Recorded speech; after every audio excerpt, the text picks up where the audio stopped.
Greetings and welcome from Fullbordad, Sweden. I will in this series show you the planning, making, detailing and release of a CSGO defuse map and all the work that goes into doing it. I first got my idea after watching the making of disparity videos that 3Clicks Philips made, and this is as rip-off as it gets. So, if you're interested in finding out how much work that goes into making a source map and how many hours that have been spent on maps we all know and love, like the Dust 2, you should watch this series and the one that 3Clicks made. Map making has always been an interest of mine. I've always been that guy who opens the map editor before I even open the game itself. And I've been working on and off making my own games and the design that goes into them.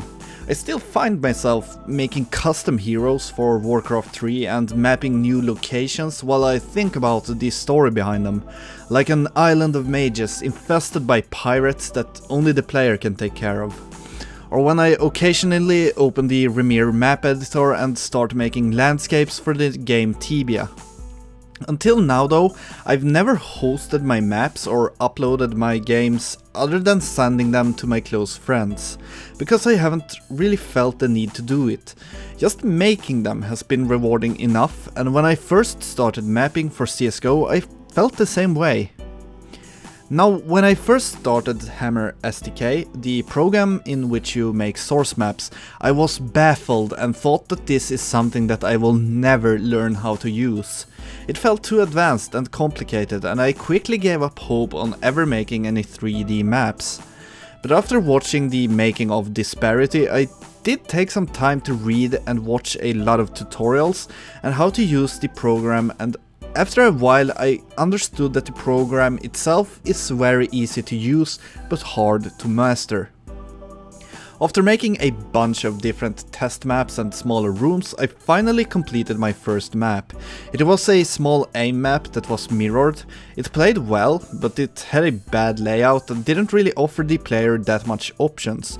But I had completed a map, and it invigorated me. I quickly started to make a defuse map, the map that would put the Dust 2 to shame and be the go-to map for all the competitive tournaments. After working for weeks on the map, I started to realize it was way too much work than I initially thought, and I gave up, leaving the map unfinished. Months later I started on my second map. This time I was a lot more organized and I avoided all of the mistakes I made on my first one. It went a lot smoother, and I actually finished the map's layout with 2 bomb sites and a middle area. The map was however big and rotation times were bad. The B bomb site was too cramped and had areas that didn't work that well, while the middle was just boring and had no real use. The only thing I got right on the map was the A bomb site, which was very fun to play on, mostly because it did work a lot like an aim map.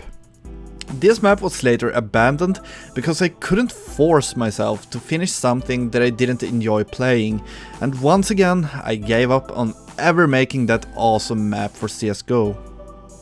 Now fast forward to around February this year. I had just watched 3Clicks videos for the third time like a stalker, and I once again opened Hammer SDK, this time starting on what would eventually become the Knackered. A defuse map set in an English town that has the residential area separated from the old industries by a train station. The layout works really well and all areas has their own use.